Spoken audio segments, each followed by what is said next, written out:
Part 2.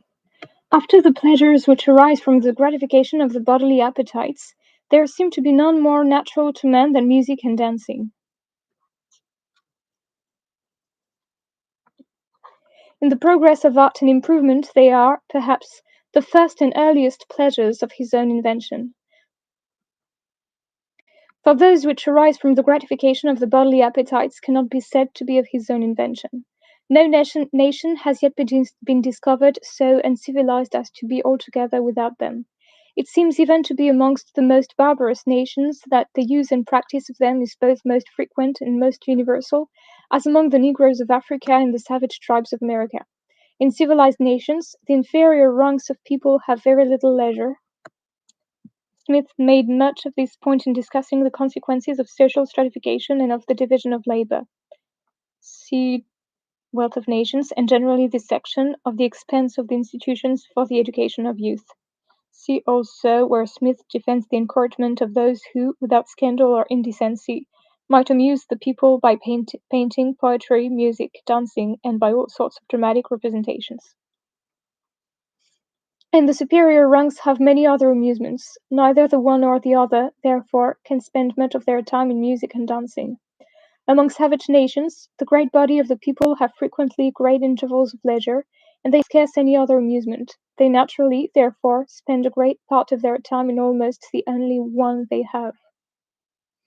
What the ancients called rhythmus, what we call time or measure, in the connecting principle of those two arts, music consisting in a succession of a certain sort of sounds, and dancing in a succession of a certain sort of steps, gestures, and motions, regulated according to time or measure, and thereby formed into a sort of whole or system.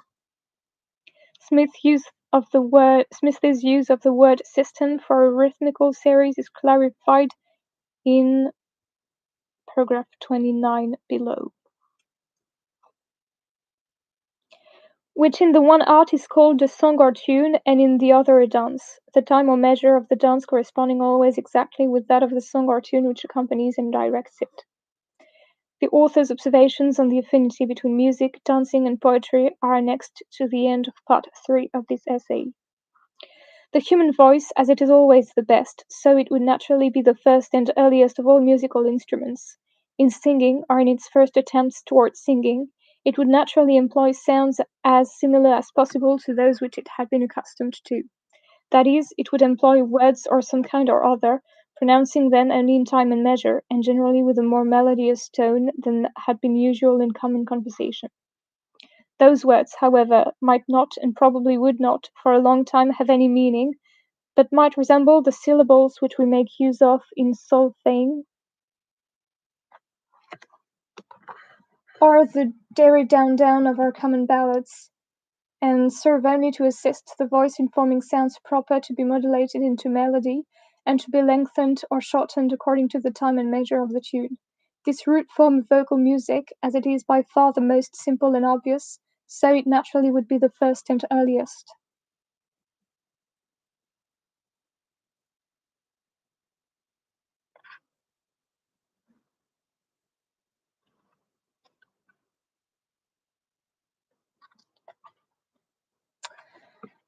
In the succession of ages it could not fail to occur that in the room of those unmeaning or musical words, if I may call them so, might be substituted words which expressed some sense or meaning, and of which the pronunciation might coincide as exactly with the time and measure of the tune, and that of the musical words had done before.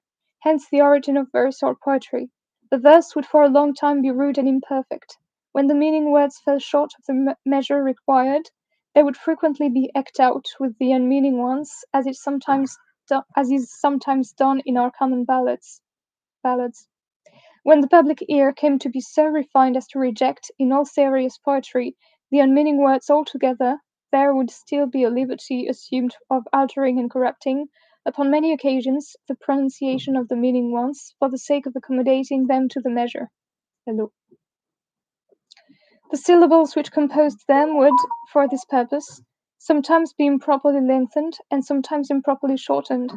And though no unmeaning words were made use of, yet an unmeaning syllable would sometimes be stuck to the beginning, to the end, or into the middle of a word. All these expedients we find it frequently employed in the verses even of Chaucer, the father of the English poetry. Thomas Tyrwhitt's edition of the Canterbury Tales, by printing final EES, etc., where these are metrically required, refuted the common earlier notion that Chaucer's verse was quite irregular. See Dryden, Preface to the Fables. The mistaken assumption, voiced here, that inclusion or omission of these unmeaning syllables was an arbitrary metrical expedient, is still prevalent.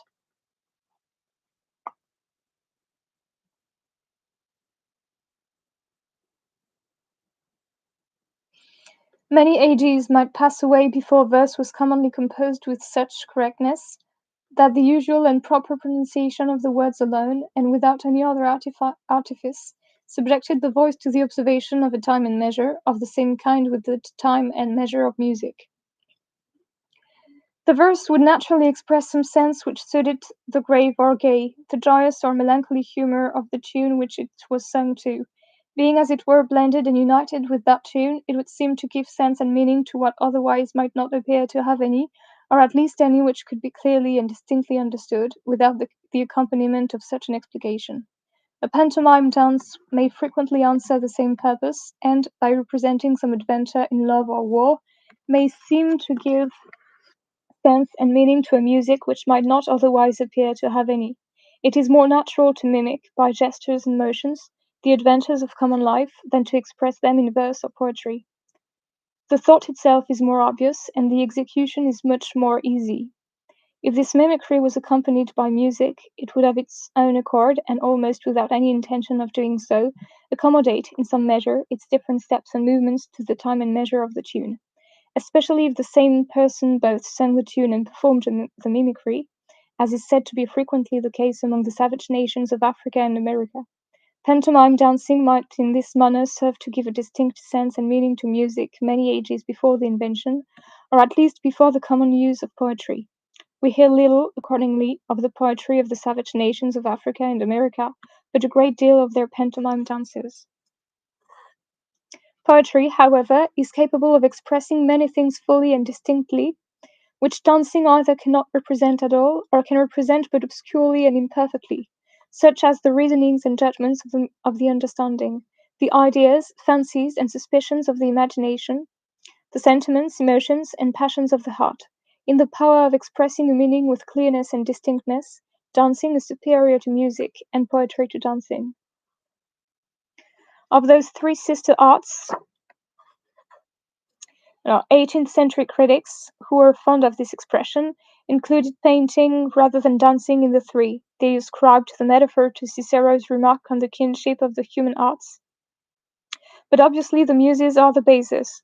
The changing relations of music, dance, and poetry in different societies, savage and civilized, are treated at length by John Brown in a dissertation on the rise, union, and power, the progressions, separations, and corruptions of poetry and music.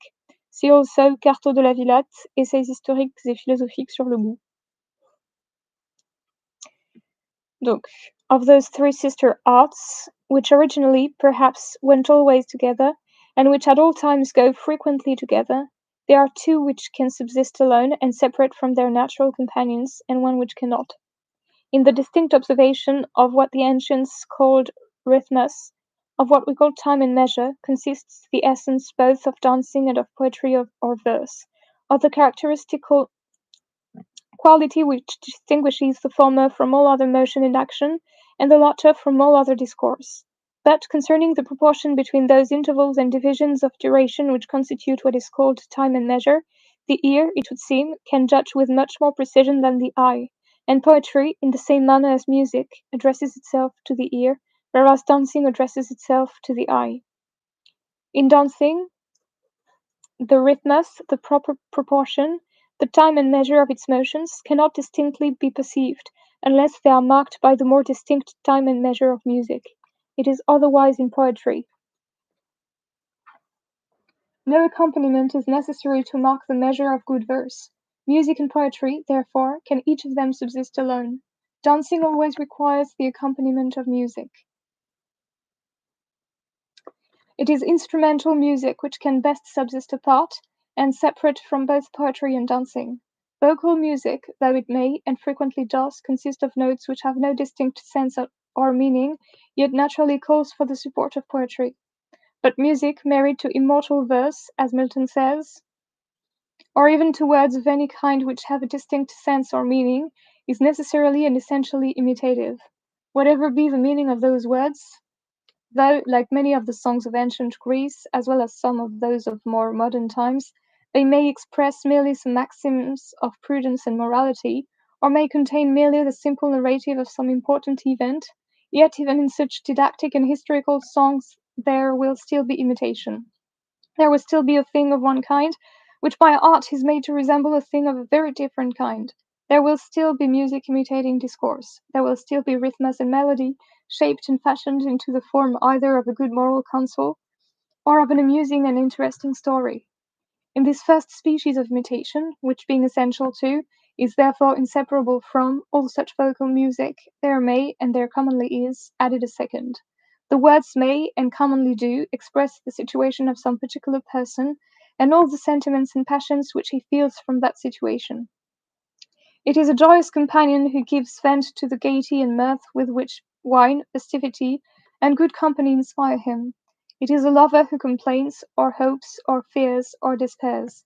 It is a generous man who expresses either his gratitude for the favors, or his indignation at the injuries which may have been done to him. It is a warrior who prepares himself to confront danger, and who provokes or defies his enemy. It is a person in prosperity who humbly returns thanks for the goodness, or one in affliction who with contrition implores the mercy and forgiveness of that invisible power to whom he looks up as the director of all the events of human life. The situation may comprehend not only one, but two, three, or more persons. It may excite in them all either similar or opposite sentiments. What is a subject of sorrow to one, being an occasion of joy and triumph to another, and they may all express, sometimes separately and sometimes together, the particular way in which each of them is affected, as in a duo, trio, or a chorus. All this it may, and it frequently has been said, is unnatural, nothing being more so than to sing when we are anxious to persuade, or in earnest to express any very serious purpose. But it should be remembered that to make a thing of one kind resemble another thing of a very different kind is the very circumstance which, in all the imitative arts, constitutes the merits of imitation, and that to shape, and as it were to bend, the measure and the melody of music, so as to imitate the tone and the language of counsel and conversation, the accent and the style of emotion and passion, is to make a thing of one kind resemble another thing of a very different kind. The tone and the movements of music, though naturally very different from those of conversation and passion, may, however, be so managed as to seem to resemble them.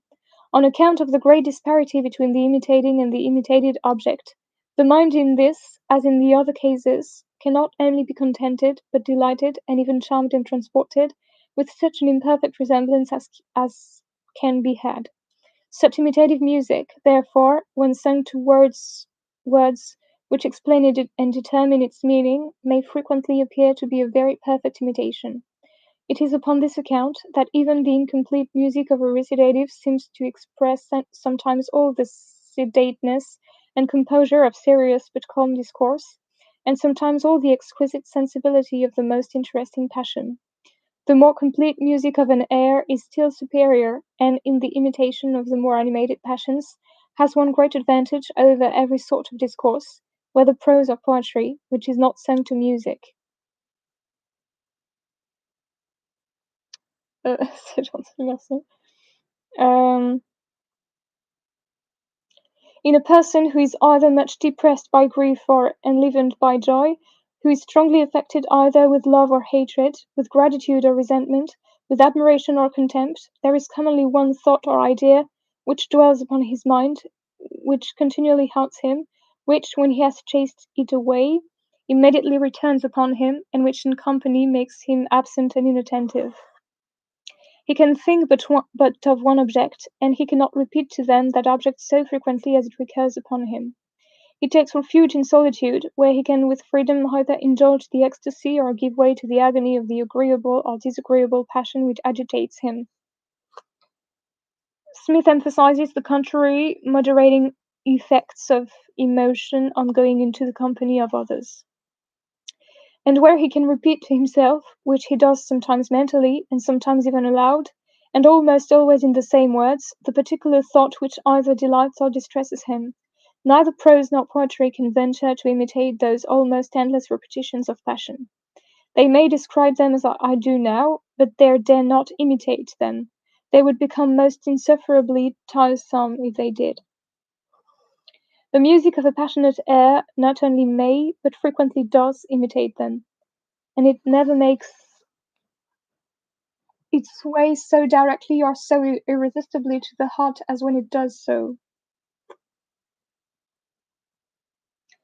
It is upon this account that the words of an air, especially of a passionate one, though they are seldom very long, yet are scarce ever sung straight on to the end, like those of a recitative, but are almost always broken into parts, which are transposed and repeated again and again, according to the fancy or judgment of the composer.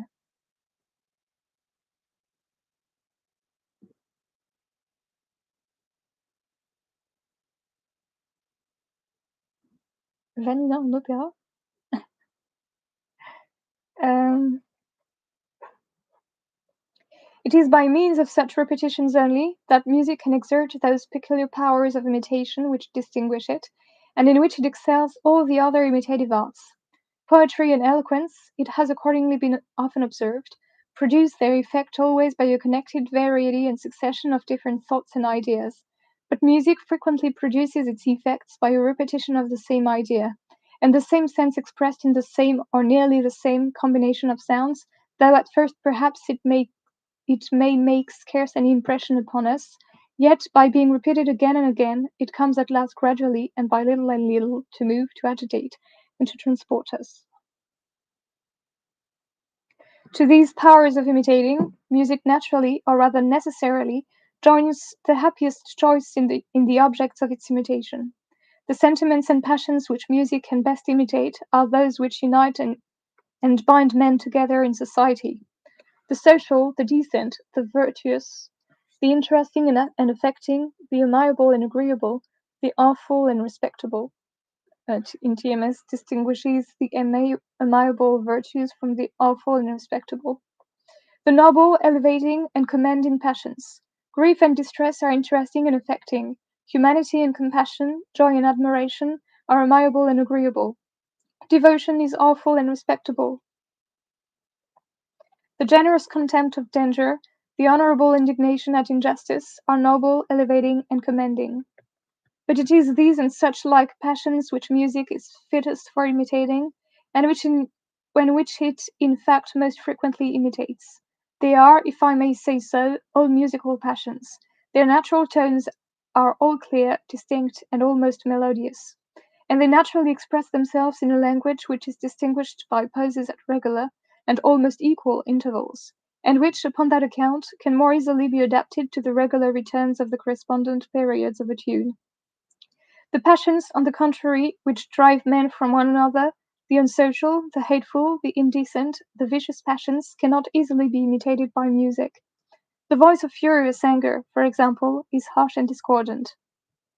Its periods are all irregular, sometimes very long and sometimes very short, and distinguished by no regular pauses. The obscure and almost inarticulate grumblings of black malice and envy, the screaming outcries of dastardly fear, the hideous growlings of brutal and implacable revenge, are all equally discordant. It is with difficulty that music can imitate any of those passions, and the music which does imitate them is not the most agreeable. A whole entertainment may consist, without any impropriety, of the imitation of the social and amiable passions.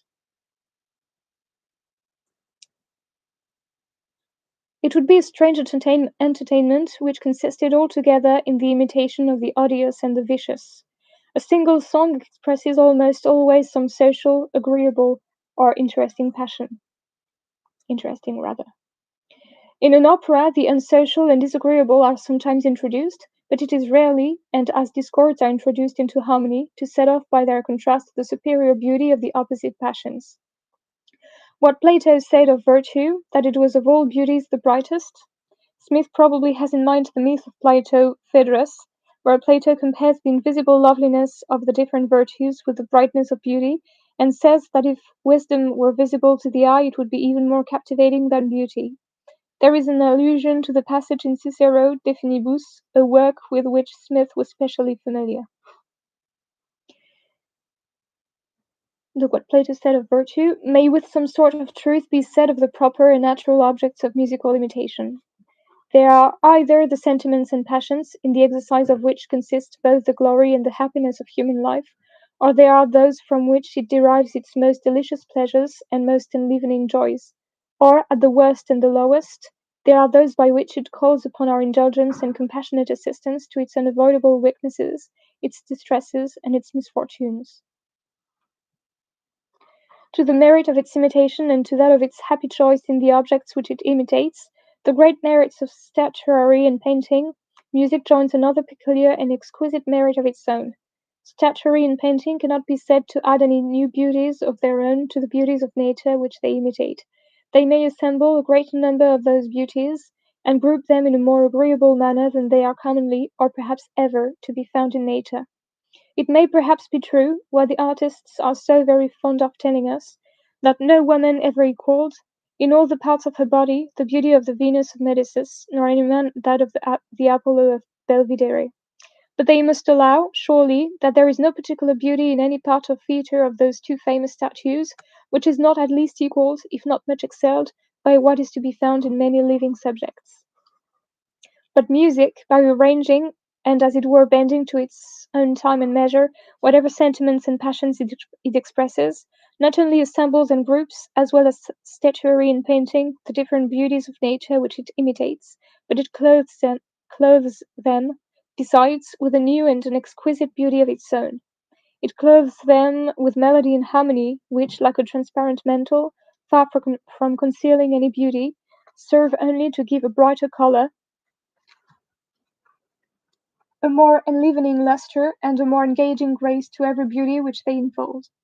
To these two different sorts of imitation, to that general one by which music is made to resemble discourse, and to that particular one by which it is made to express the sentiments and feelings with which a particular situation inspires a particular person, there is frequently joined a third. The person who sings may join to this double imitation of the singer the additional imitation of the actor, and expressed not only by the modulation and cadence of his voice, but by his countenance, by his attitudes, by his gestures, and by his motions, the sentiments and feelings of the person whose situation is painted in the song. C'est génial ça. Even in private company, though a song may sometimes perhaps be said to be well sung,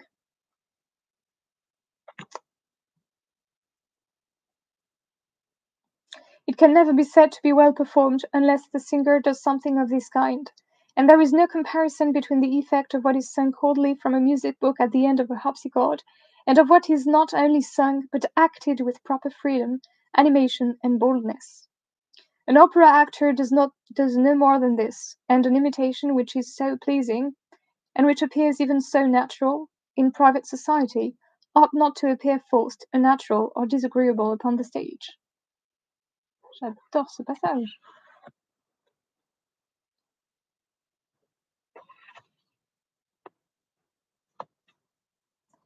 In a good opera actor, not only the modulations and pauses of his voice, but every motion and gesture, every variation, either in the air of his head or in the attitude of his body, correspond to the time and measure of music. They correspond to the expression of the sentiment or passion which the music imitates, and that expression necessarily corresponds to this time and measure. Music is as it were the soul which animates him, which informs every feature of his countenance, and even directs every movement of his eyes. Like the musical expression of a song, his action adds to the natural grace of the sentiment or action which it imitates, a new and peculiar grace of its own. The exquisite and engaging grace of those gestures and motions, of those airs and attitudes which are directed by the movement, by the time and measure of music, this grace heightens and enlivens that expression. Nothing can be more deeply affecting than the interesting scenes of this serious opera, When to good poetry and good music, to the poetry of Metastasio and the music of Pergolese, is added the execution of a good actor. In the serious opera, indeed, the action is too often sacrificed to the music, the castrati, who perform the principal parts, being always the most insipid and miserable actors. The sprightly airs of the comic opera are, in the same manner, in the highest degree enlivening and diverting. Though they do not make us laugh so loud as we sometimes do at the scenes of the common comedy, they make us smile more frequently. And the agreeable gaiety, the temperate joy, if I may call it so, with which they inspire us, is not only an elegant, but a most delicious pleasure. The deep distress and the great passions of tragedy are capable of producing some effect, though it should be but indifferently acted. It is not so with the lighter misfortunes and less affecting situations of comedy. Unless it is at least tolerably acted, it is altogether insupportable. But the castrati are scarce ever tolerable actors. They are accordingly seldom admitted to play in the comic opera, which, being upon that account commonly better performed than the serious, appears to many people the better entertainment of the two. The imitative powers of instrumental are much inferior to those of vocal music. Its melodious but unmeaning and inarticulated sounds cannot, like the articulations of the human voice, relate distinctly the circumstances of any particular story, or describe the different situations which those circumstances produced, or even express clearly, and so as to be understood by every hearer, the various sentiments and passions which the parties concerned felt from these situations. Even its imitation of other sounds, the objects which it can certainly best imitate, is commonly so indistinct that alone, and without any explication, it might not readily suggest to us what was the imitated object. The rocking of a cradle is supposed to be imitated in that concerto of Corelli, which is said to have been composed for the Nativity. The eighth concerto grosso contained in Corelli's Opus 6 is explicitly designated composed for the night of the Nativity. It was a concerto di Chiesa and is known as the Christmas concerto. But, unless we were told beforehand, it might not readily occur to us what it meant to imitate, or whether it meant to imitate anything at all. And this imitation, which, though perhaps as successful as any other, is by no means the distinguished beauty of that admired composition, might only appear to us a singular and odd passage in music. The ringing of bells and the singing of the lark and nightingale are imitated in the symphony of instrumental music which Mr. Handel has composed for the Allegro and Penseroso of Milton. Milton's two poems, together with one by Charles Jennens, were set to music by Handel under the title L'Allegro. The work, first performed on 27 February 1740, was several times revived. But, unless we were told beforehand, oh no, these are not only sounds but musical sounds, and may therefore be supposed to be more within the compass of the powers of musical imitation. It is accordingly universally acknowledged that in these imitations this great master has been remarkably successful. And yet, unless the verses of Milton explained the meaning of the music, it might not even in this case readily occur to us what it meant to imitate, or whether it meant to imitate anything at all. With the explication of the words, indeed, the imitation appears, what it certainly is, a very fine one. But without that explication, it might perhaps appear only a singular passage, which had less connection either with what went before or with what came after it, than any other in the music.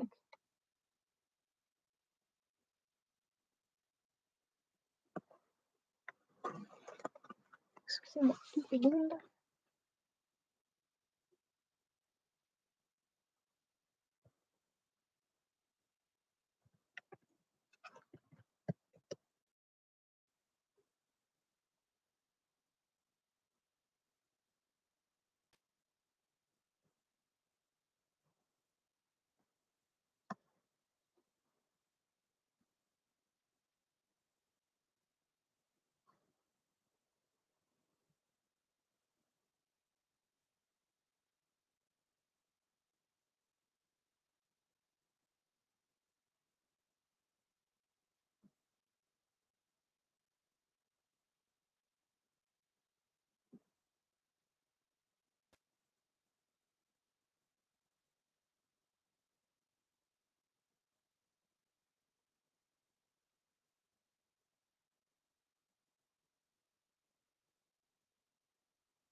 J'arrive, hein, excusez-moi 5 secondes.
Instrumental music is set sometimes to imitate motion,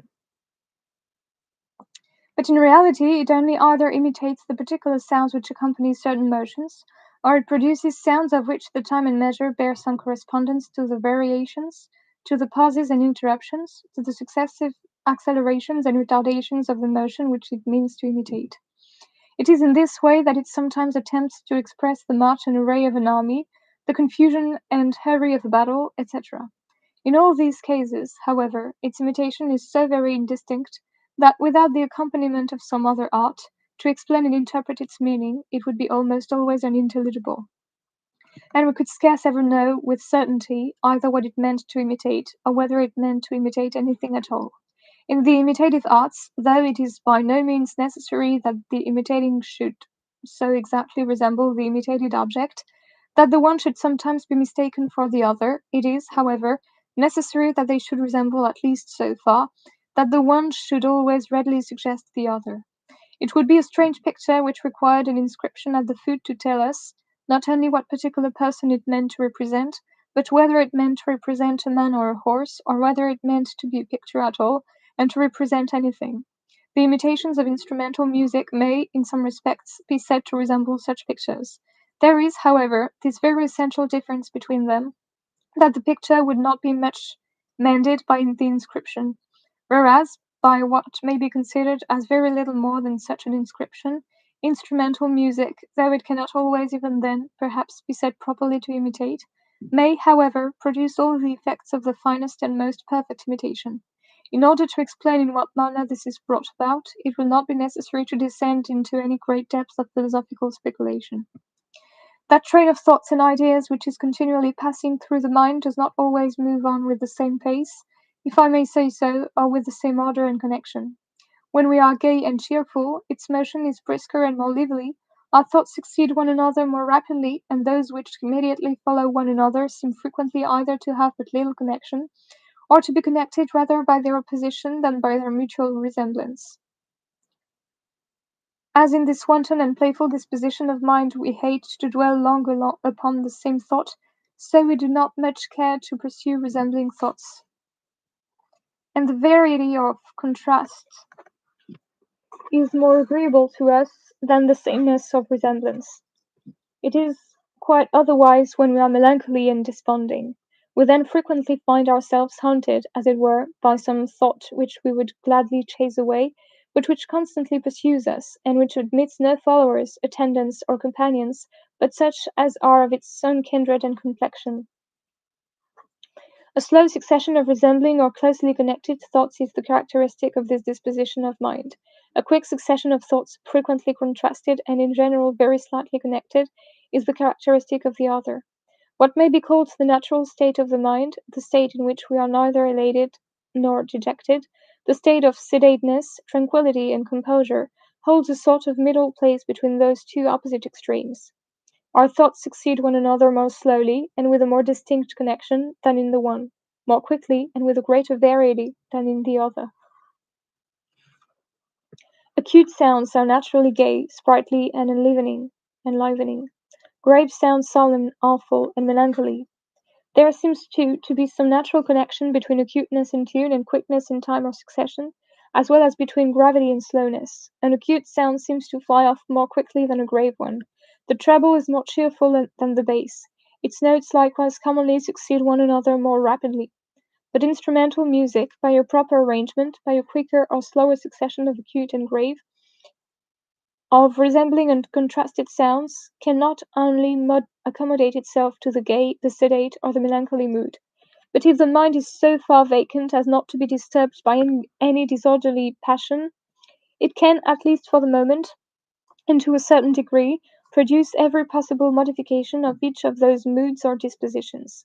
We all readily distinguish the cheerful, the gay, and the sprightly music, from the melancholy, the plaintive, and the affecting, and both these from what holds a sort of middle place between them, the sedate, the tranquil, and the composing.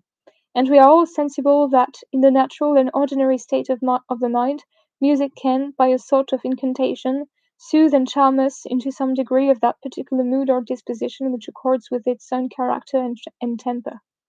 In a concert of instrumental music the attention is engaged, with pleasure and delight, to listen to a combination of the most agreeable and melodious sounds, which follow one another, sometimes with a quicker and sometimes with a slower succession, and in which those that immediately follow one another sometimes exactly or nearly resemble, and sometimes contrast with one another in tune, in time, and in order of arrangement. The mind being thus successively occupied by a train of objects, of which the nature, succession, and connection correspond, sometimes to the gay, sometimes to the tranquil, and sometimes to the melancholy mood or disposition, it is itself successively led into each of those moods or dispositions, and is thus brought into a sort of harmony or concord with the music which so agreeably engages its attention. It is not, however, by imitation properly that instrumental music produces this effect. Instrumental music does not imitate, as vocal music, as painting, or as dancing would imitate, a gay, a sedate, or a melancholy person. It does not tell us, as any of those other arts could tell us, a pleasant, a serious, or a melancholy story. It is not, as in vocal music, in painting, or dancing, by sympathy with the gaiety, the sedateness, or the melancholy and distress of some other person, that instrumental music soothes us into each of these dispositions. It becomes itself a gay, a sedate, or a melancholy object, and the mind naturally assumes the mood or disposition which at the time corresponds to the object which engages its attention. Whatever we feel from instrumental music is an original and not a sympathetic feeling. It is our own gaiety, sedateness, or melancholy, not the reflected disposition of another person. When we follow the winding alleys of some happily situated and well laid out garden, we are presented with a succession of landscapes, which are sometimes gay, sometimes gloomy, and sometimes calm and serene. If the mind is in its natural state, it suits itself to the objects which successively present themselves, and varies in some degree its mood and present humor with every variation of the scene. It would be improper, however, to say that those scenes imitated the gay, the calm, and the melancholy mood of the mind. They may produce in their turn each of those moods, but they cannot imitate any of them. Instrumental music, in the same manner, though it can excite all those different dispositions, cannot imitate any of them. There are no two things in nature more perfectly disparate than sound and sentiment, and it is impossible by any human power to fashion the one into anything that bears any real resemblance to the other. This power of exciting and varying the different moods and dispositions of the mind, which instrumental music really possesses to a very considerable degree, has been the principal source of its reputation for those great imitative powers which have been ascribed to it. Painting, says an author, more capable of feeling strongly than of analyzing accurately, Mr. Rousseau of Geneva, Dictionnaire de musique, Rousseau, imitation, reprinted under imitation in the encyclopédie, et in Rousseau's essai sur l'origine des langues. Chapitre 7.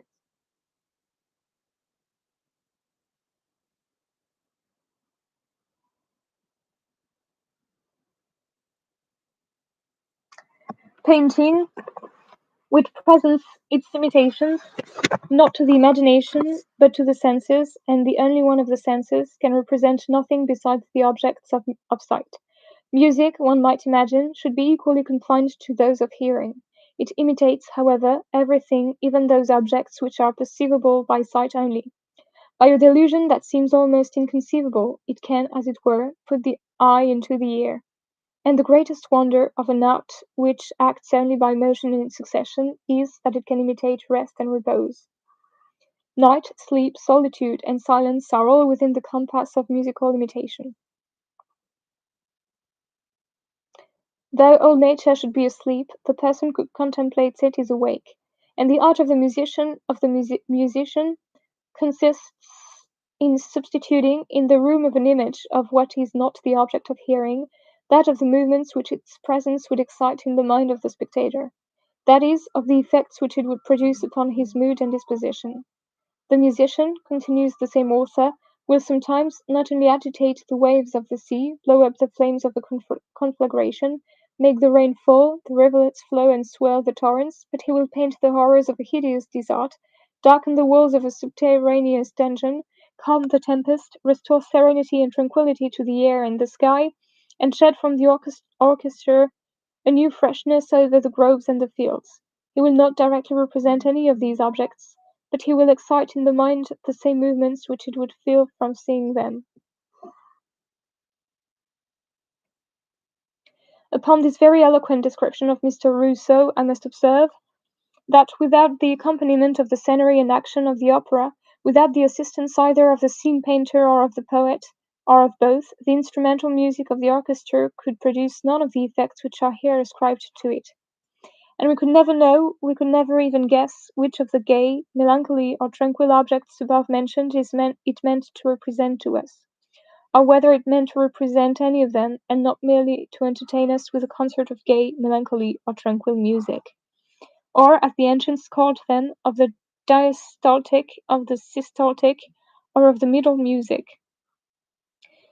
The threefold division, diastolic, systolic, hesychastic, by Aristides Quintilianus, is described in Charles Burney's dissertation on the music of the ancients, of his prefix of his General History of Music. Smith possessed a copy of Burney's work, and may well be drawing on it here. If so, the passage provides confirmatory evidence of the late composition, or at least revision, of this essay on the imitative arts. See the editor's introduction, page 171 to 2. With that accompaniment, indeed, though it cannot always even then, perhaps, be said properly to imitate, yet by supporting the imitation of some other art, it may produce all the same effects upon us as if itself had imitated in the finest and most perfect manner. Whatever be the object or situation which the scene painter represents upon the theatre, the music of the orchestra, by disposing the mind, Smith's emphasis on disposing the mind provides a much more convincing account than Rousseau's. To the same sort of mood and temper which it would feel from the presence of that object, or from sympathy with the person who was placed in that situation, can greatly enhance the effect of that imitation. It can accommodate itself to every diversity of scene. The melancholy of the man who, upon some great occasion, only finds himself alone in the darkness, the silence and solitude of the night, is very different from that of one who, upon a like occasion, finds himself in the midst of some dreary and inhospitable desert. And even in this situation his feelings would not be the same as if he was shut up in a subterraneous dungeon. The different degrees of precision with which the music of the orchestra can accommodate itself to each of those diversities must depend upon the taste, the sensibility, the fancy and imagination of the composer. It may sometimes, perhaps, contribute to this precision, that it should imitate, as well as it can, the sounds which either naturally accompany, or which might be supposed to accompany, the particular objects represented. The symphony in the French opera of Alcyone, by Marin Marais, words by Oudard de la Motte, first produced at Paris in 1706, revived many times and later much altered. Its Tempest symphonique, Acte 4, Scène 4, has been described as one of the first essays in operatic realism, which imitated the violence of the winds and the dashing of the waves in the tempest which was drowned Quoix, which was to drown Quoix, is much commended by contemporary writers. That in the opera of Issy by André Cardinal Destouches, not to be confused with the librettist Philippe Destouches-Néricault, words by Oudard de la Motte, first produced at Fontainebleau in 1697 and many times revived. The scene referred to is Act 2, Scene 5, or Act 3, Scene 5, in the five-act version of 1708, which imitated that murmuring in the leaves of the oaks of Dodona, which might be supposed to precede the miraculous pronunciation of the oracle, and that in the opera of Amadeus, later Amadis de Gaulle by Jean-Baptiste Lully, words by Philippe Quinault, first produced at Paris in 1684, several times revived, and finally rescored by G.C. Bach, Jean-Sébastien Bach. No, G.C. Bach. The scene referred to is Act 3, Scene 2. The passages in the three operas to which Smith refers are in le Recueil général des opéras représentés par l'Académie royale de musique,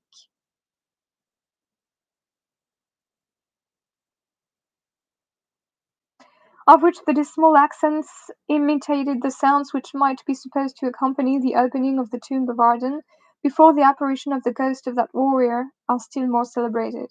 Instrumental music, however, without violating too much its own melody and harmony, can imitate but imperfectly the sounds of natural objects, of which the greater part have neither melody nor harmony. Great reserve, great discretion, and a very nice discernment are requisite in order to introduce, and with propriety, such imperfect imitations, either into poetry or music. When repeated too often, when continued too long, they appear to be what they really are, mere tricks in which a very inferior artist, if he will only give himself the trouble to attend to them, can easily equal the greatest. I have seen a Latin translation of Mr. Pope's Ode on St. Cecilia's Day, which is which in this respect very much excels the original. Such imitations are still easier in music. Both in the one art and in the other, the difficulty is not in making them as well as they are capable of being made, but in knowing when and how far to make them at all. But to be able to accommodate the temper and character of the music to every peculiarity of the scene and situation with such exact precision, that the one shall produce the very same effect upon the mind as the other, is not one of those tricks in which an inferior artist can easily equal the greatest. It is an art which requires all the judgment, knowledge, and invention of the most consummate master. It is upon this art, and not upon its imperfect imitation, either of real or imaginary sounds, that the great effects of instrumental music depend. Such imitations ought perhaps to be admitted only so far as they may sometimes contribute to ascertain the meaning, and thereby to enhance the effects of this art. By endeavoring to extend the effects of scenery beyond what the nature of the thing will admit of, it has been much abused, and in the common as well as in the musical drama, many imitations have been attempted, which, after the first and second time we have seen them, necessarily appear ridiculous. Such are the thunder rumbling from the mustard ball, and the snow of paper and thick hail of peas, so finely exposed by Mr. Pope. Such imitations resemble those of painted statuary. They may surprise at first, but they disgust ever after, and appear evidently such simple and easy tricks as are fit only for the amusement of children and their nurses at a puppet show. The thunder of either theatre ought certainly never to be louder than that which the orchestra is capable of producing, and their most dreadful tempests ought never to exceed what the scene painter is capable of representing.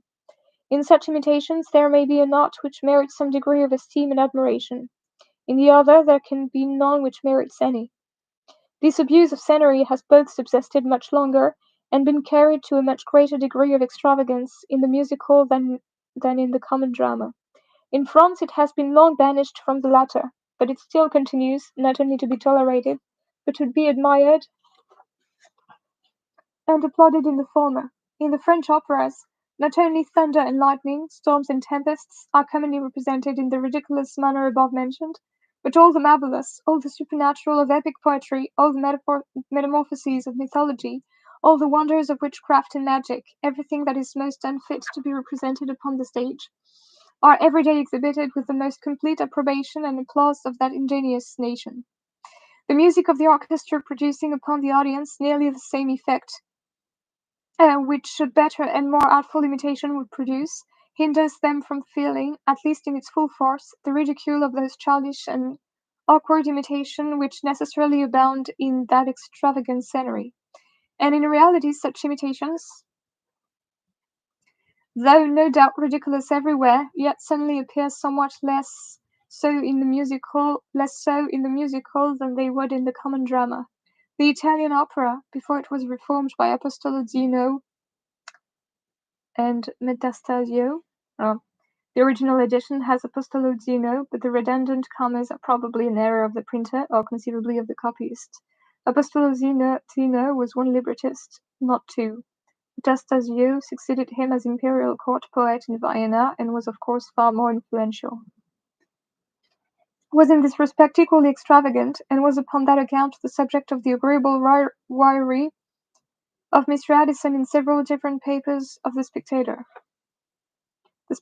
Though Addison was no musician, his articles inspired John Matheson to translate and imitate them and to found the periodical Critica Musica in 1722, Sugrove's Dictionary of Music article on criticism. Even since that reformation, it still continues to be a rule that the scene should change at least with every act, and the unity of place never was a more sacred law in the common drama than the violation of it has become in the musical.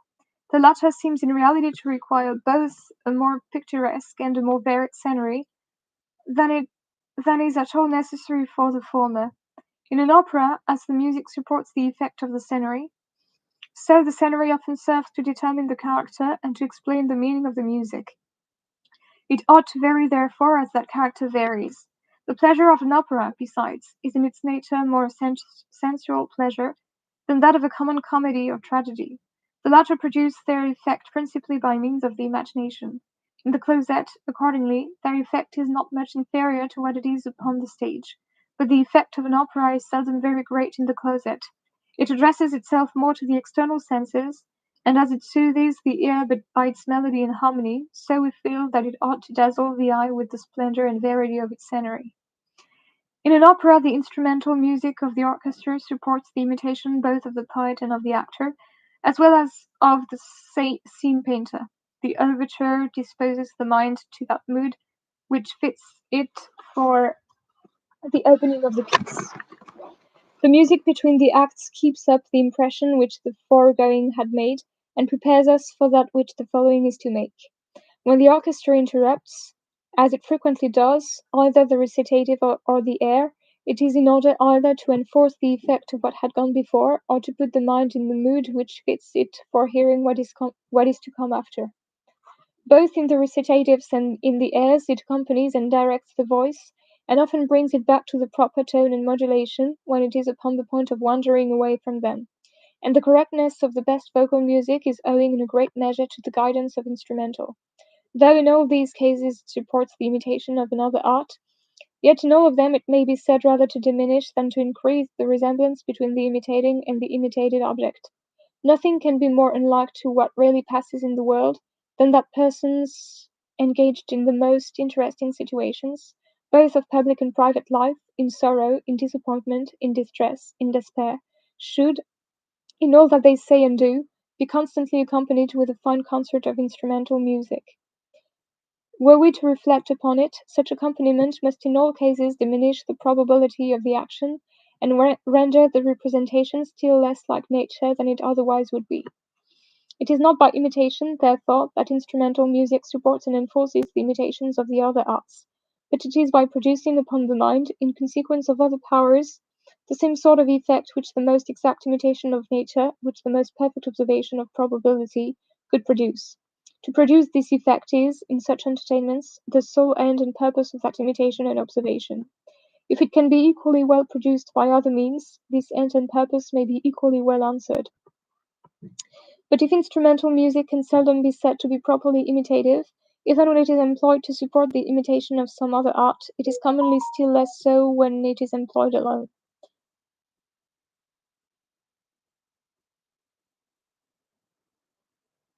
Why should it embarrass its melody and harmony, or constrain its time and measure by attempting an imitation which, without the accompaniment of some other art to explain and interpret its meaning, nobody is likely to understand?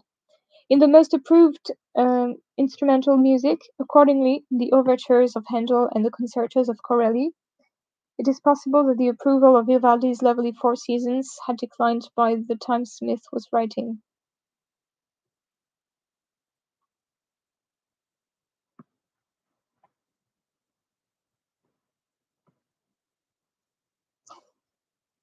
There is little or no imitation, and where there is any, it is the source of but a very small part of the merit of those compositions. Without any imitation, instrumental music can produce very considerable effects, though its powers over the heart and affections are, no doubt, much inferior to those of vocal music. It has, however, considerable powers. By the sweetness of its sounds it awakens agreeably, and calls upon the attention. By their connection and affinity it naturally detains that attention, which follows easily a series of agreeable sounds, which have all a certain relation both to a common, fundamental, or leading note, called the key note, and to a certain succession or combination of notes, called the song or composition. By means of this relation each foregoing sound seems to introduce, and as it were prepare the mind for the following. By its rhythmus, by its time and measure, it disposes that succession of sounds into a certain arrangement, which renders the whole more easy to be comprehended and remembered. Time and measure are to instrumental music what order and method are to discourse. They break it into proper parts and divisions, by which we are enabled both to remember better what is gone before, and frequently to foresee somewhat of what is to come after. We frequently foresee the return of a period which we know must correspond to another which we remember to have gone before. And, according to the saying of an ancient philosopher and musician, the enjoyment of music arises partly from memory and partly from foresight. When the measure, after having been continued so long as to satisfy us, changes to another, that variety, which thus disappoints, becomes more agreeable to us than the uniformity which would have gratified our expectation. But without this order and method we could remember very little of what had gone before, and we could foresee still less of what was to come after, and the whole enjoyment of music would be equal to little more than the effect of the particular sounds which rang in our ears at every particular instant. C'est à commenter. By means of this order and method it is, during the progress of the entertainment, equal to the effect of all that we remember, and of all that we foresee, and at the conclusion, to the combined and accumulated effect of all the different parts of which the whole was composed. A well-composed concerto, the term concerto is used here in its correct form of a group or a concert of instruments. Its virtual restriction to solo, or rarely double or triple, virtue of the works dates from the time of Haydn and Mozart. Of instrumental music, by the number and variety of the instruments, by the variety of the parts which are performed by them, and the perfect concord or correspondence of all these different parts, by the exact harmony or coincidence of all the different sounds which are heard at the same time, and by that happy variety of measure which regulates the succession of those which are heard at different times, presents an object so agreeable, so great, so various, and so interesting, that alone and without suggesting any other object, either by imitation or otherwise, it can occupy, and as it were fill up, completely the whole capacity of the mind, so as to leave no part of its attention vacant for thinking of anything else. In the contemplation of that immense variety of agreeable and melodious sounds, arranged and digested, both in their coincidence and in their succession, into so complete and regular a system, the mind in reality enjoys not only a very great sensual, but a very high intellectual pleasure, not unlike that which derives from the contemplation of a great system in any other science. Ah, c'est très intéressant. Smith writes of a rhythmic succession in music or dance as a sort of whole or system. Systems in science are discussed in astronomy. Part 4.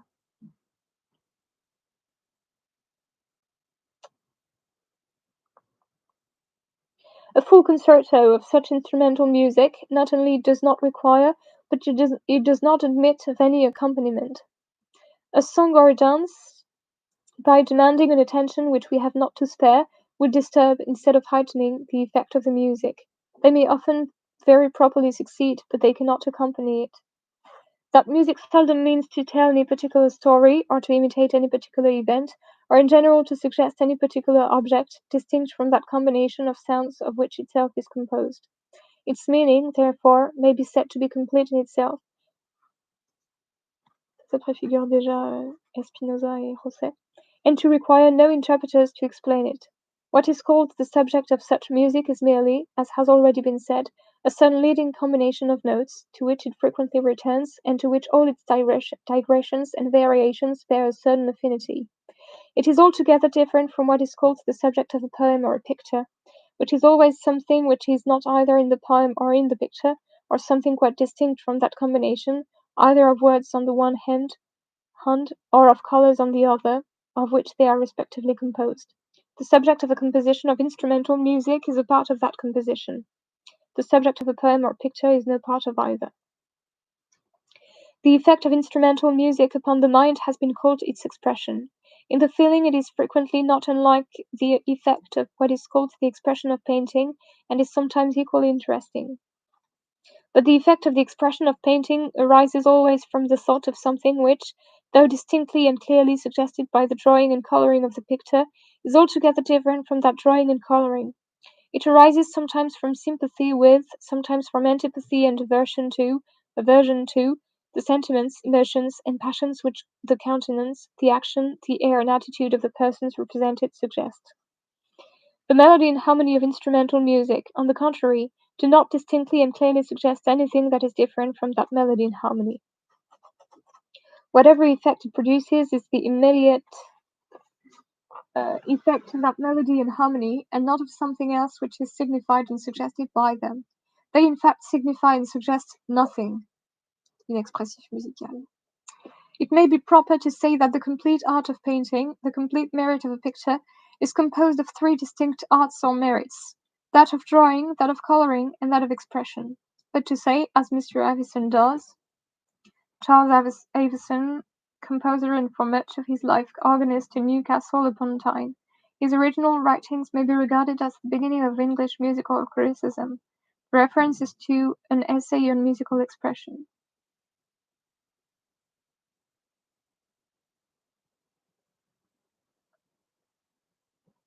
He does that the complete art, but to say that the complete art of a musician, the complete merit of a piece of music, is composed or made up of three distinct arts or merits: that of melody, that of harmony, and that of expression.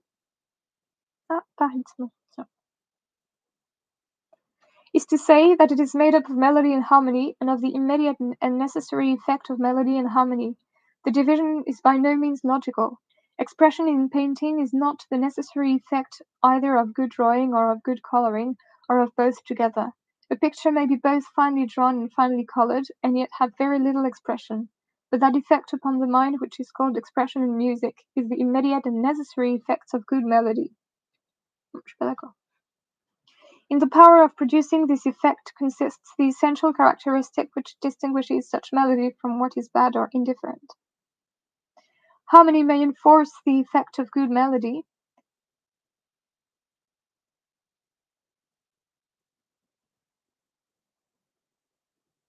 but without good melody the most skilful harmony can produce no effect which deserves the name of expression. So, it can do little more than fatigue and confound the ear. C'est comme le nouveau jazz. A painter may possess, in a very eminent degree, the talents of drawing and colouring, and yet possess that of expression in a very inferior degree. Such a painter, too, may have great merit.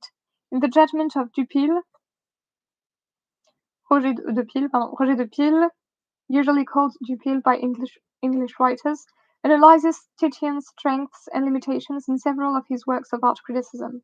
Smith here echoes a remark in Abrégé de la vie des peintres, which suggests that Titian was more concerned with fidelity to external nature than with une vive expression des passions de l'âme. Dissertation sur les ouvrages des plus fameux peintres.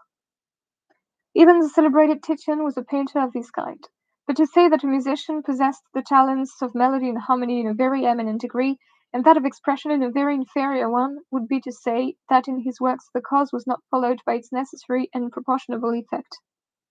Oui, si on parle de la composition, mais si on parle de l'interprétation, c'est différent. A musician may be a very skillful harmonist, and yet be defective in the talents of melody, air, and expression. His songs may be dull and without effect. Such a musician, too, may have a certain degree of merit, not unlike that of a man of great learning, who wants fancy, taste, and invention. Not unlike. Instrumental music, therefore, though it may, no doubt, be considered in some respects as an imitative art, is certainly less so than any other which merits that appellation. Is certainly less so than any other. It can imitate but a few objects, and even these so imperfectly, that without the accompaniment of some other art, its imitation is scarce ever intelligible. Imitation is by no means essential to it, and the principal effects which it is capable of producing arises from powers altogether different from those of imitation. Part 3. The imitative powers of dancing are much superior to those of instrumental music, and are at least equal, perhaps superior, to those of any other art. Like instrumental music, however, it is not necessarily or essentially imitative, and it can produce very agreeable effects without imitating anything.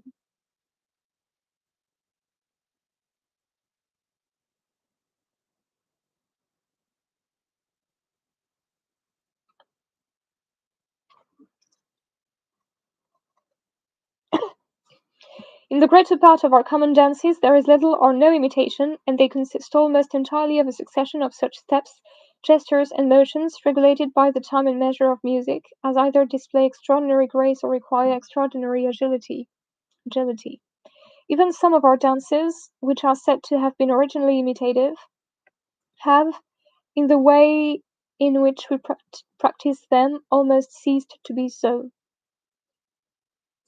The minuet, in which the woman, after passing and repassing the man several times, first gives him up one hand, then the other, and then both hands, is said to have been originally a Moorish dance, which emblematically represented the passion of love.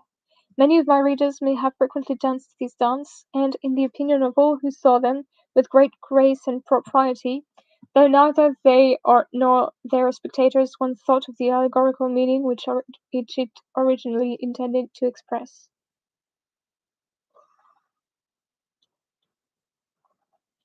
A sudden measured, cadenced step. Il n'a pas dit la conclusion de ça. A sudden measured, cadenced step, commonly called a dancing step, which keeps time with, and as it were beats the measure of, the music which accompanies and directs it, is the essential characteristic which distinguishes a dance from every other sort of motion. When the dancer, moving with a step of this kind, c'est limité comme définition, moi j'aime bien. And observing this time and measure, imitates either the ordinary or the more important actions of human life, he shapes and fashions, as it were, a thing of one kind into the resemblance of another thing of a very different kind. His art conquers the disparity which nature has placed between the imitating and the imitated object, and has upon that account some degree of that sort of merit which belongs to all the imitative arts. This disparity, indeed, is not so great as in some other of those arts, nor consequently the merit of the imitation which conquers it. Nobody would compare the merit of a good imitative dancer to that of a good painter or statuary. The dancer, however, may have a very considerable degree of merit, and his imitation perhaps may sometimes be capable of giving us as much pleasure as that of either of the other two artists.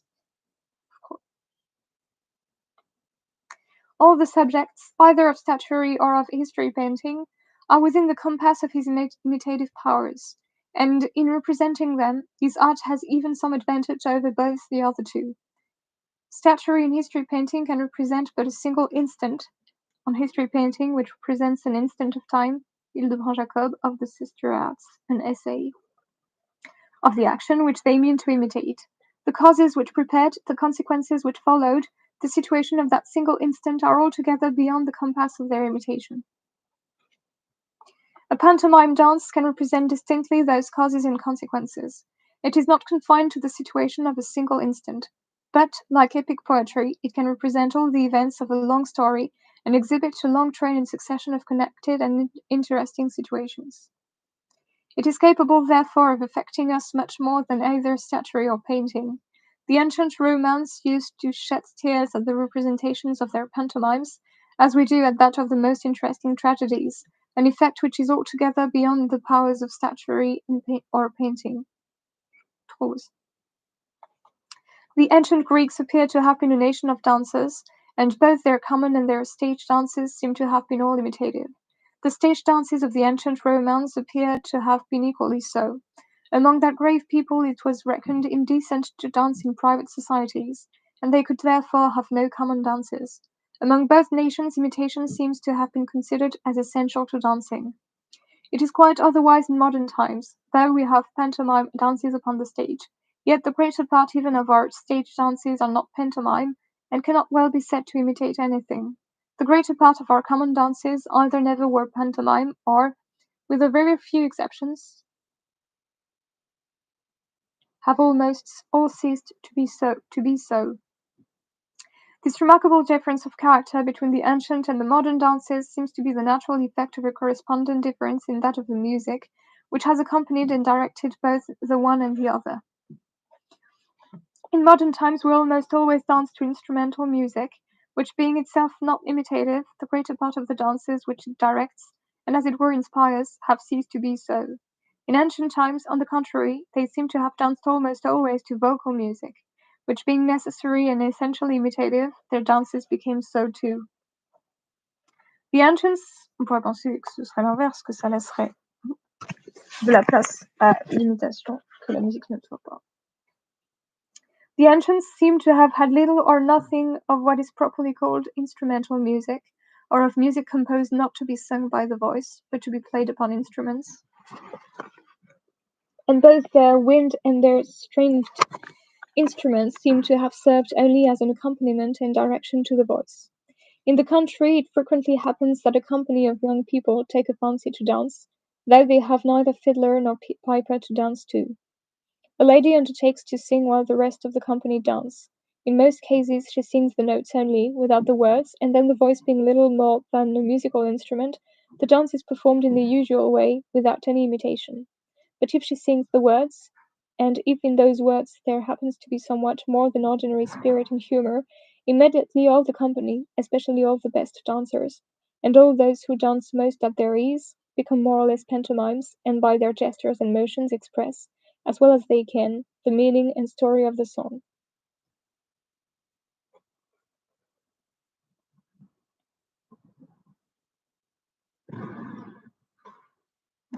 This would be still more the case if the same person both danced and sung. A practice very common among the ancients. It requires good lungs and a vigorous constitution. But with these advantages in long practice, the very highest dances may be performed in this manner. I have seen a Negro dance to his own song, the war dance of his own country, with such vehemence of action and expression that the whole company, gentlemen as well as ladies, got up upon the chairs and tables, to be as much as possible out of the way of his fury. In the Greek language there are two verbs which both signify to dance, each of which has its proper derivatives, signifying a dance and a dancer. In the greater part of Greek authors, these two sets of words, like all others which are nearly synonymous, are frequently confounded and used promiscuously. According to the best critics, however, in strict propriety, one of these verbs signifies to dance and sing at the same time, or to dance to one's own music. The other to dance without singing, or to dance to the music of other people. There is said too to be a correspondent difference in the signification of their respective derivatives. In the choruses of the ancient Greek tragedies, consisting sometimes of more than 50 persons, some piped and some sung, but all danced, and danced to their own music. The following observations were found among Mr. Smith's manuscripts, without any intimation whether they were intended as part of this or of a different essay. As they appeared too valuable to be suppressed, the editors have availed themselves for their connection with the passage referred to in, and have annexed them to this essay.